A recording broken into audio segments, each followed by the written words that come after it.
Welcome students. आपण अल्जेब्रातला third lesson start केलाय polynomials. आता त्यातला एक्सरसाइज 3.2 किंवा प्रॅक्टिस सेट 3.2 आपल्याला सॉल्व्ह करायचा आहे. First question.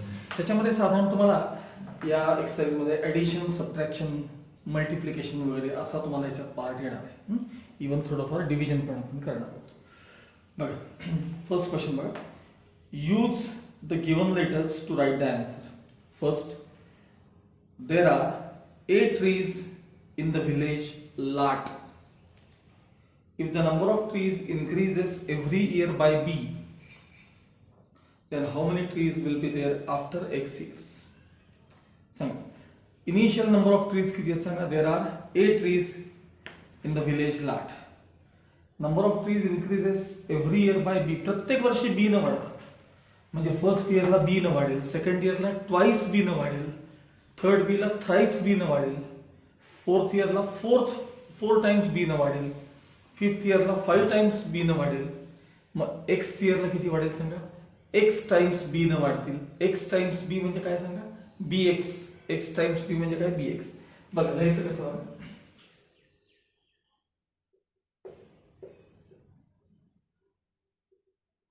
Initial number of trees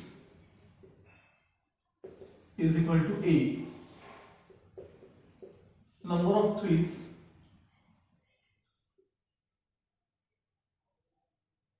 increases by b every year. Therefore, number of trees after x years is equal to.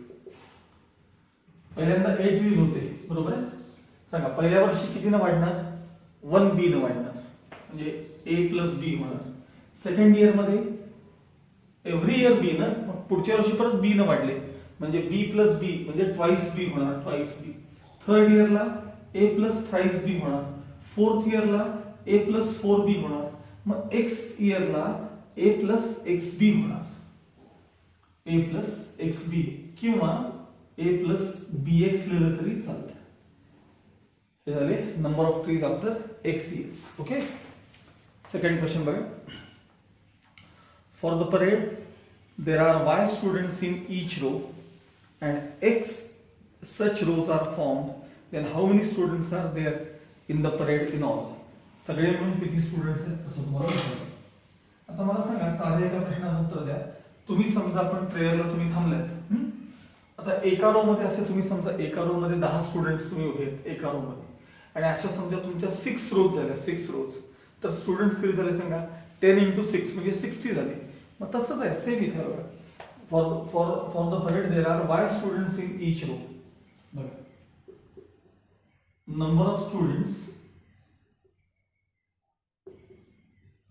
In each row is equal to y. अशा किती rows form केलेत. एक्स rows form केलेत. Number of rows is equal to x. Therefore total number of students is equal to x into y, that is x y. ठीक है. Next slide. Third question पर. The tens and units place of a 2-digit number is m and n respectively. Write the polynomial which represents the 2-digit number. महत्वाचा type आहे. नीट आहे. The tens and units place of a 2-digit number is m and n respectively. बघा tense आणि units m आणि n असं लिहायचं. Digit in tense place. Digit in tense place m दिला m. Digit in units place काय दिला आपल्याला. n दिला. देयरफॉर नंबर इज किंवा नंबर इज इक्वल टू काय लिहितो बघा मी 10m प्लस n. आता हे काय असतं सांगतो लक्षात आहे. समजा 54 हा नंबर बघा. युनिट्स प्लेस मध्ये 4 आहे आणि टेन्स प्लेस मध्ये 5 आहे म्हणून तो नंबर 54 आहे असं नाही. ऍक्च्युअली हा नंबर कसा फॉर्म झाला नाही का. टेन्स प्लेस मधल्या डिजिटला 10 ने मल्टिप्लाय करून युनिट्स चा ऍड करायचा असतो. टेन्स प्लेसच्या डिजिटला 10 ने मल्टिप्लाय करून युनिट्सचा ऍड केला, मग तो नंबर 54 तयार होतो. तेव्हा हे 50 प्लस 4 म्हणजे 54 असा तो नंबर तयार होतो. मग इथे बघा टेन्स प्लेसच्या डिजिटला म्हणजे m ला 10 ने मल्टिप्लाय करून त्यात युनिट्सचा ऍड करायचा n, म्हणजे आन्सर येतं 10m प्लस n. हे अशा प्रकारे 2 डिजिटच्या नंबरचं फॉर्मेशन असतं. टेन्स प्लेसच्या डिजिटला 10 ने मल्टिप्लाय करून त्यामध्ये युनिट्सचा काय करायचं डिजिट ऍड करायचा. Okay okay. Now question number 2. Add the following polynomials असं म्हणलेलं आहे आणि तुम्हाला 3 प्रॉब्लेम मध्ये दिलेले आहेत. हा मी त्या दोन्ही पॉलिनॉमियल्स पहिल्यांदा लिहून घेतलेत. आता ही जी ऍडिशन असते किंवा सबट्रॅक्शन जे असतं ते व्हर्टिकल आणि हॉरिझॉन्टल असं दोन्ही प्रकारे करता येतं. व्हर्टिकल म्हणजे उभं आणि हॉरिझॉन्टल म्हणजे आडवं. तर कन्व्हिनियंट मेथड काय तर ती हॉरिझॉन्टल लक्षात ठेवा. तुम्हाला सुरुवातीला जरी किती वाटलं की बाबा उभं लिहिलेलं आपल्याला बरं पडतं तर लक्षात ठेवा हॉरिझॉन्टलच करता आलं पाहिजे, त्याचा तुम्हाला पुढे फायदा होईल. मी आता पहिला प्रॉब्लेम दोन्ही प्रकारे करून दाखवणार आहे, व्हर्टिकल हॉरिझॉन्टल, नंतर मात्र सगळे हॉरिझॉन्टल करणार आहे.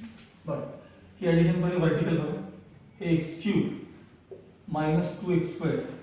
मग एक्सची टर्म नाहीये बघा, हा याचा प्रॉब्लेम असतो. एक्सची टर्म नाहीये, नुसत्या एक्सची टर्म नाहीये, मग नसेल ना का मग 0x आहे नाही बघा, एक्सची टर्म नाहीये 0x आणि मग कॉन्स्टंट आहे. आता हे पुढे बघा 5x³ प्लस 2x, हे प्लस 2x आणि प्लस 9. ही ऍडिशन 1 प्लस 5 6x³ हे मायनस 2x², हे प्लस 2x 0 प्लस आणि प्लस मायनस 9 कॅन्सल झाले म्हणजे 0 राहिले, काही नाही तरी चालेल. हे झाली व्हर्टिकल.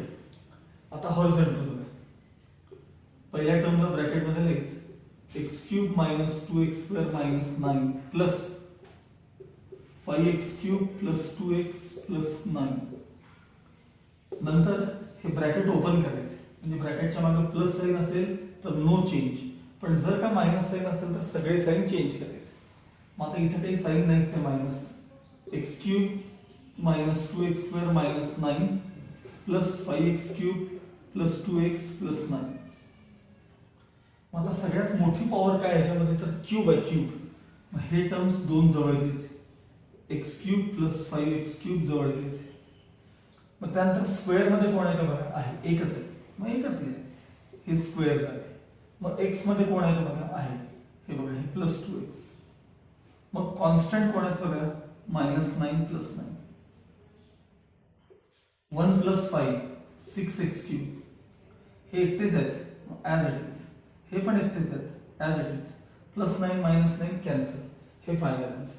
इथेही तेच आन्सर आहे, इथेही तेच आहे, पण हेच तुम्हाला येणं आवश्यक आहे. लक्षात ठेवा केव्हाही जास्त कन्व्हिनियंट असतं. ठीक आहे. त्यातलं सेकंड एक्झाम्पल बघा, त्यातलं सेकंड एक्झाम्पल तर आम्ही डायरेक्ट ब्रॅकेट मध्येच घेतोय ते minus 7m⁴ plus 5m³ plus √2 plus 5m⁴ minus 3m³ plus 2m² plus 3m minus 6. त्या दोघांची आपल्याला ऍडिशन करायची. प्लस साइन आहे ब्रॅकेटच्या मागे, no change. Minus 7m⁴ plus 5m³ plus √2. आता हे पण प्लस साइन आहे, no change. 5m⁴ minus 3m³ plus 2m² plus 3m minus 6. सगळ्यात पहिल्यांदा हायेस्ट पॉवर 4 आहे बघा, 4 म्हणजे हे दोन टर्म्स पहिल्यांदा जवळ लिहायचे. Minus 7m⁴ plus 5m⁴. Raise to 3 बघायचं, क्यूब. इथे एक टर्म आहे आणि इथे एक टर्म आहे. Plus 5m³ minus 3m³. मग क्यूब झाल्यावर स्क्वेअर बघायचं आहे बघा, इथे प्लस 2m².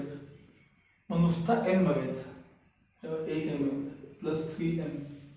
मग कॉन्स्टंट बघायचे, प्लस √2 आणि मायनस 6. मायनस 7 प्लस 5 म्हणजे मायनस 2m⁴. 5 मधून 3 गेले, plus 2m³ plus 2m² plus 3m आणि हे मात्र आहे तसेच √2 मायनस 6. कारण रॅडिकंड सेम असल्याशिवाय ते ऍड किंवा लेस होत नाही, हे तुम्हाला माहिती आहे. हा झाला आपला सेकंड क्वेश्चन. आता असाच थर्ड बघूया त्यातला. 2y² + 7y + 5 + 3y + 9 + 3 टर्म असं नाही का, 3y² - 4y - 3. सगळ्यांच्या मागे plus sign plus sign plus sign म्हणजे no change inside the bracket. तर काय काय आहे बघा, 2y² + 7y + 5 + 3y + 9 + 3y² - 4y - 3. आता हायेस्ट पॉवर आपल्याकडे स्क्वेअर मध्ये म्हणजे 2y² + 3y². मग y चे टर्म बघा, 3 टर्म आहेत, प्लस 7y + 3y - 4y. मग आता नुसते कॉन्स्टंट बघा, +5 + 9 आणि -3. 2 + 3 5y², 7y + 3y 10y. 10 मधनं 4 गेले म्हणजे +6y. 9 आणि 5 14, 14 14 मधून 3 गेले 11. हे तुमचं फायनल आन्सर. अशा प्रकारे हॉरिझॉन्टल ऍडिशन करायची सवय ठेवा. ओके, नाउ क्वेश्चन नंबर 3 बघा. Subtract the second polynomial from the first. x² - 9x + √3 आणि पुढची पॉलिनॉमियल आहे -19x + √3 + 7x². अशी पुढची पॉलिनॉमियल आहे. आता आपण subtract the second polynomial from the first, म्हणजे यातून तुम्हाला सेकंड पॉलिनॉमियल काय करायचे, सबट्रॅक्ट करायचे. फर्स्ट पॉलिनॉमियल पहिल्यांदा ब्रॅकेट मध्ये लिहा, मायनस, मग सेकंड लिहा -19x + √3 + 7x². आता याच्या मागे प्लस साइन आहे, no change. x² - 9x + √3 minus sign आत जाऊ दे, minus minus plus 19x change झाले बघा साइन, x राहिले -√3 प्लस ते मायनस झाले बघा आणि -7x². मग सगळ्यात पहिल्यांदा हायेस्ट पॉवर बघा, x² आहे, x² - 7x². मग -9x, नुसते x² -9x + 19x. मग कॉन्स्टंट बघा, +√3 -√3. 1 मधनं 7 गेले -6x². -9 + 19 म्हणजे +10x शिल्लक राहील आणि +√3 -√3 कॅन्सल. हे त्याचं फायनल आन्सर. सेकंड क्वेश्चन बघा. आता मी क्वेश्चन न लिहिता डायरेक्ट ही स्टेप लिहितो. तुम्ही आधी प्रॉब्लेम लिहायचा आणि मग सेकंड स्टेप लिहायची. बघा, फर्स्ट पॉलिनॉमियल आहे ट्वाइस ab² + 3a²b - 4ab. त्यातून सबट्रॅक्ट करा, 3ab - 8ab² + 2a²b. हे त्यातून काय करायचं आपल्याला, सबट्रॅक्ट करायचं. बघा, प्लस साइन आहे त्यामुळे no change. 2ab² + 3a²b - 4ab. आता साइन आत जाऊ दे, -3ab + 8ab². साइन चेंज बघा, -2a²b. ठीक आहे. आता ही टर्म बघा पहिल्यांदा, ट्वाइस ab². ह्याच्यासाठी टर्म कुठे आहे का, ab² इथे आहे, इथे आहे 8ab². झाले. मग आता ही सेकंड टर्म आहे 3a²b. याच्यासारखी इथे आहे बघा, -2a²b. त्यानंतर ab कडे बघा, -4ab. याच्यासारखी टर्म आहे -3ab. 2 + 8 10 ab². 3 - 2 म्हणजे 1 a²b. 1 a²b 1 नाही लिहिलं तरी चालतं. -4 -3 म्हणजे -7 AB हे त्याचं final answer.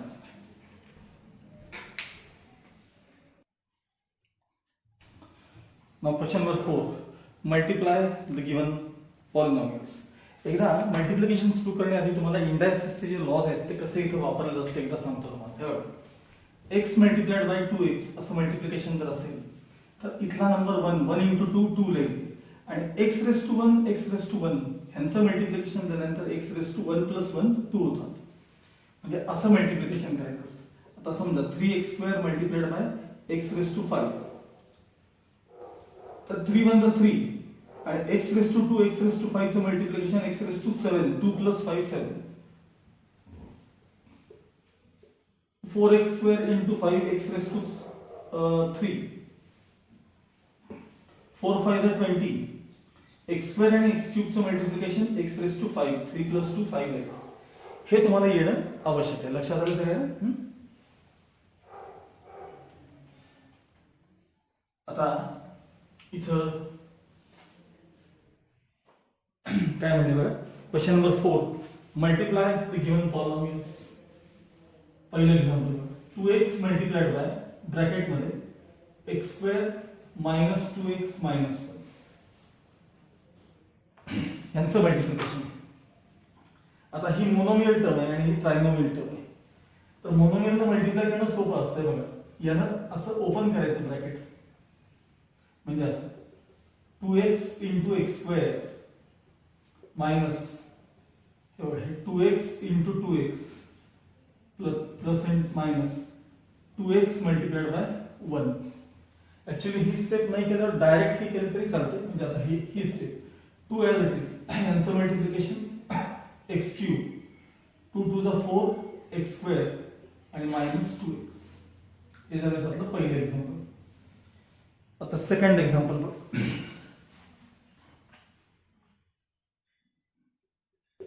x raised to 5 minus 1 into bracket x³ plus 2x² plus 2 x³ plus 2x² plus 2. बरं पहिल्यांदा x raised to 5 न या सगळ्याला मल्टिप्लाय करायचं. आता मी कशा स्टेप करतोय बघा. x raised to 5 into x³ x raised to 8 x raised to 5 into 2x² plus 2 raised to 5 raised to 2 म्हणजे raised to 7 झाले. x raised to 5 into 2 म्हणजे 2x raised to 5 झाले. आता -1 न तिघांना मल्टिप्लाय करायचं. -1 into x³ minus x³ -1 into 2x² minus 2x² -1 into 2 minus 2. हे झाल्यानंतर सिमिलर टर्म सगळे एकत्र करायचे. तर असतील तर आता याच्यात बघा 8 7 5 3 2 काही नाही सिमिलर टर्म्स. त्यामुळे हे आहे तसं ठेवलं तरी चालतं. ह्याच्यात काही असं नाही ना x raised to 8 सारखी टर्म परत पुढे असेल तर ते ऍड लेस करता येतात. ह्याच्यात तसं काही नाही. नेक्स्ट थर्ड बघा example 2y plus 1 into bracket y² minus 2y³ plus 3y. ठीक आहे. समजा तुम्हाला असं डायरेक्ट ओपन करायला अवघड असेल तर अनेक पर्याय सांगतो मी तुम्हाला. आणखी एक बघा. पहिल्यांदा ही टर्म लिहायची 2y आणि ते सगळं ब्रॅकेट लिहायचं म्हणजे y² minus 2y³ plus 3y. ठीक आहे.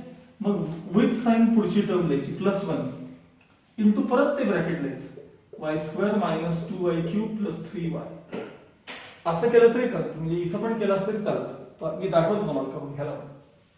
हा आता मात्र हे असं ओपन करता आलं पाहिजे. 2y into y² 2y³ plus into minus minus 2 to the 4 y raised to y आणि y³ 4 झाले. 2 3 6 y² झाले. आता 1 न multiply 1 y² minus 2y³ plus 3y. आता सगळ्यात हायेस्ट पॉवरची टर्म आहे -4y raised to 4. मग क्यूब मध्ये दोन टर्म आहेत बघा +2y³ -2y³. मग स्क्वेअर मध्ये पण दोन टर्म आहेत बघा +6y² +y² आणि नुसत्या y मध्ये एकच टर्म आहे +3y. -4y raised to 4 as it is 2y³ positive negative cancel plus 6 + 1 7y² आणि शेवटी प्लस 3y हे तुमचं फायनल आन्सर आहे. आता मी हे तसंच हा प्रॉब्लेम तुम्हाला ह्याच्यासारखा करून दाखवतो. फक्त एक स्टेप आहे. बरोबर, पहिल्यांदा x⁵ लिहायचं ब्रॅकेटमध्ये x³ + 2x² + 2 मग -1 इंटू ब्रॅकेट x³ + 2x² + 2 आणि आता ब्रॅकेट ओपन करायचं x⁵ इंटू x⁵ x⁵. ह्याने याला मल्टिप्लाय केले 2 5 आणि 2 म्हणजे 7 झाले x⁵. हे 5 आणि 2 बरं का इंडायसेस फक्त मी हा प्लस 2 इंटू x⁵. आता -1 x³ -2x² आणि -2 बस हे आन्सर मग असे आहे. Okay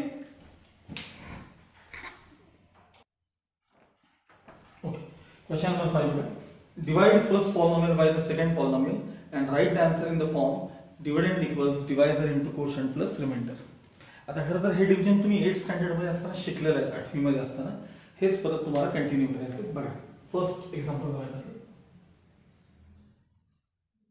x³ - 64 divided by x - 4. ठीक आहे. बघा सगळ्यात पहिल्यांदा x³ - 64 इथे राहायचं डिवाइडेड बाय x - 4. त्याचं रफरचं कसं असतं बघा.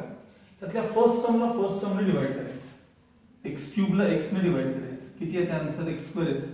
मग ती टर्म इथे लिहायची आणि ह्यानं ह्या सगळ्यांना मल्टिप्लाय करायचं. x² into x x³ x² into -4 -4x². आता का साईडला काय लिहिले तर याच्यासारखी टर्म इथं नाही आहे ना, सिमिलर टर्म्स नाही म्हणून साईडला करायचं. आणि आता सबट्रॅक्शन करताना साइन चेंज हे कॅन्सल होतं. ही मोठी टर्म आहे कारण याचा x² आहे, इथे x⁻0 आहे. या नंबरवर ठरवायचं नाही काय कोण आहे मोठा आहे, त्या x च्या पॉवरवर ठरवायचं. आता हे प्लस x⁻4 आहेत ना, हे आधी लिहायचे खाली आणि मग पुढचे परत -64 लिहायचे. First term divided by first term 4x² divided by x x cancel झाले 4x कॅन्सल झाले. मग इथं ते प्लस 4x आलेले आन्सर इथं लिहायचं. यानं याला आणि याला असं दोघांना मल्टिप्लाय करायचं. 4x into x 4x². 4x into -4 म्हणजे -16x 4 4 16. Subtraction sign change plus 4x² cancel. 16x आधी लिहायचे मग -64. पुन्हा first term divided by first term म्हणजे 16x divided by x x cancel. किती आहे 16 म्हणजे +16 आहे +16. 16 इंटू x 16x 16 4 जा -64. Subtraction sign change cancel remainder 0. मग तुम्हाला त्यांनी कुठल्या फॉर्म मध्ये लिहायला सांगितलंय की dividend equals divisor multiplied by quotient plus remainder या फॉर्म मध्ये लिहा असं सांगितलंय. बघा dividend equals divisor into quotient plus remainder. Dividend म्हणजे हा पार्ट आतला x³ - 64 डिवायझर म्हणजे ज्याला डिवाइड करतो ते x - 4 मल्टिप्लाइड बाय कोशंट वरती आला जातो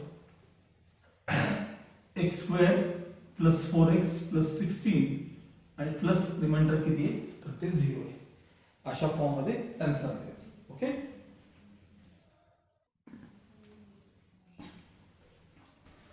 नेक्स्ट क्वेश्चन बघा. 5x⁵ plus 4x⁴ minus 3x³ plus 2x² plus 2 divided by x² minus x. आता हे डिव्हिजन करायचं. First term divided by first term आपलं साधं टेक्निक आहे. First term divided by first term ह्यातला x² गेला x² गेला 5x³ राहील आणि 5 मधनं 2 गेले 3 राहतात. मग इथं 5x³ लिहायचं. 5x³ into x², 5x⁵ 5 5x³ into -x minus 5x⁴ multiplication केले की पॉवर्स ऍड होतात, लक्षात ठेवायचं. सबट्रॅक्शन साइन चेंज हे कॅन्सल. +5 +4 म्हणजे +9 x⁴ -3x³ +2x² +2. त्यानंतर परत first term divided by first term 9x⁴ divided by x². हे x² गेले 9x² शिल्लक राहिले प्लस 9x². याने याला मल्टिप्लाय करायचं. 9x² into x², 9x⁴, 9x² into -x -9x³. Subtraction sign change cancel झाले. +9 -3 म्हणजे 6x³ शिल्लक राहील. +2x² +2 as it is. First term divided by first term 6x³ divided by x². x² cancel. x शिल्लक रहे 6x शिल्लक रहे plus 6x. 6x into x² 6x³. 6x into -x minus 6x². Subtraction sign change हे झाले cancel. +8 आणि +2 म्हणजे +8x² +2 as it is. पुन्हा first term divided by first term 8x² divided by x² cancel झाले. 8 राहिले शिल्लक +8 8 into x² 8x². 8 into x -8x. कसे साईडला नेत बघा -8 into x. आता सबट्रॅक्शन साइन चेंज हे झाले कॅन्सल. +8x आणि मग खाली शेवटी +2. आता इथे x² आहे त्याच्यापेक्षा 1 ने डिग्री कमी आली की डिव्हिजन संपलं. आता त्याच्यामुळे डिवाइड होत नाही. परत सांगतो इथे डिग्री 2 आहे त्याच्यापेक्षा इथे डिग्री 1 ने कमी झाली बघा 1, त्यामुळे डिव्हिजन संपलं. मग खाली तुम्ही हा फॉर्म लिहा. डिव्हिडंड इक्वल्स, हे बघा dividend equals divisor into quotient plus remainder. हा फॉर्म तुम्ही खाली मगाशी दाखवल्यासारखा लिहून काढायचा. ओके. नाउ क्वेश्चन नंबर 6 बघा.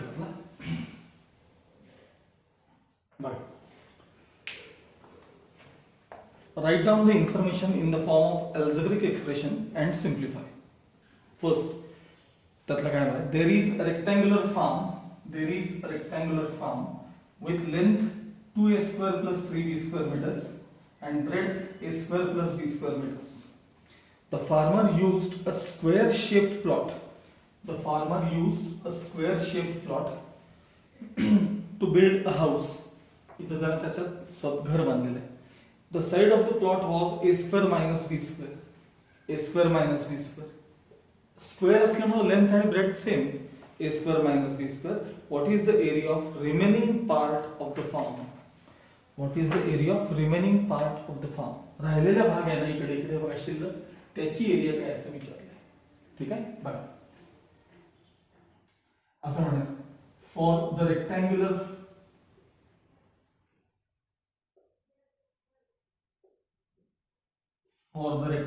फार्म सांगा लेंथ किती आहे बघा. Length 2a² plus 3b². Breadth किती आहे बघा. Breadth a² plus b² metres. इथे पण मीटर लिहायला पाहिजे. मग आपण एरिया ऑफ फार्म काढूया पहिल्यांदा. एरिया ऑफ फार्म काय फॉर्म्युला. Length into breadth. चला लेंथ किती आहे 2a² plus 3b² into a² plus b².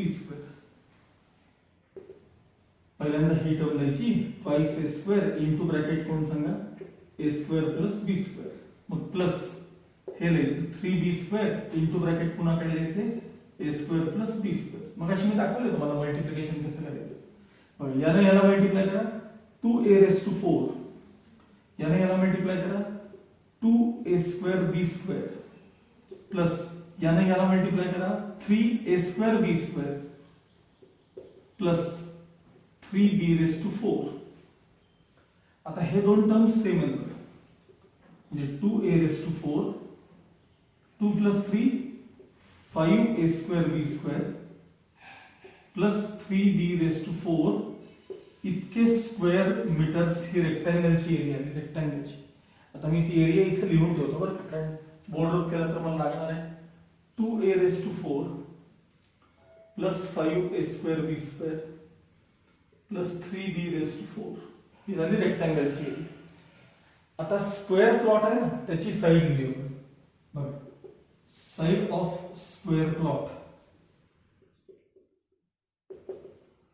Equals a² plus b², a² minus b², sorry. Therefore area of plot equals त्या प्लॉटची area. मला सांगा स्क्वेअरची area करताना साइड स्क्वेअर करतात ना, म्हणजे a² माइनस b² चा ब्रॅकेट स्क्वेअर, म्हणजे a² माइनस b² इंटू परत a² माइनस b². पहिल्यांदा a² into bracket a² minus b². आता हे minus b² into bracket a² minus b².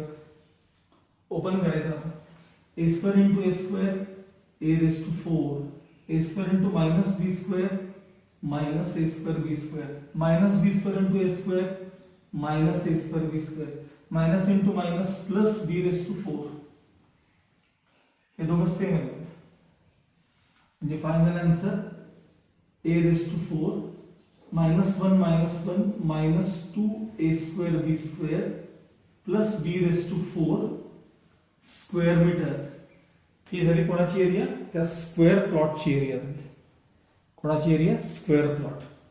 मग तुम्हाला रिमेनिंग पार्टची एरिया पाहिजे ना. Area of remaining part is equal to, पहिल्यांदा फॉर्मची एरिया द्यायची 2a⁴ plus 5a² b² plus 3b⁴. त्यातून ही एरिया मायनस करायची. a⁴ minus 2a² b² plus b⁴. हे त्यातनं मायनस करायचे. मग अशा दाखवलं मी तुम्हाला, म्हणून मी हॉरिझॉन्टल करायची सवय ठेवा. 2a⁴ plus 5a² b² plus 3b⁴. Minus sign आत जाणार आहे. Minus a⁴ plus 2a² b² minus b⁴. ही टर्म जवळ घ्या. 2a⁴ minus a⁴. आता ही टर्म जवळ घ्या. Plus 5a² b² plus 2a² b². आता b⁴ मधली टर्म आणि b⁴ मधली term plus 3b⁴ minus b⁴. 2 मधून 1 गेला म्हणजे a⁴ शिल्लक राहील. 5 प्लस 2 7 झाले. 7a² b² झाले. 3 माइनस 1 2 शिल्लक राहिले. 2b⁴. एवढे स्क्वेअर मीटर हे तुमचं फायनल आन्सर असणार आहे. Area of remaining part equals a⁴ plus 7a² b² plus 2b⁴. Okay, हा एक्सरसाइज तुमचा इथं संपलेला आहे.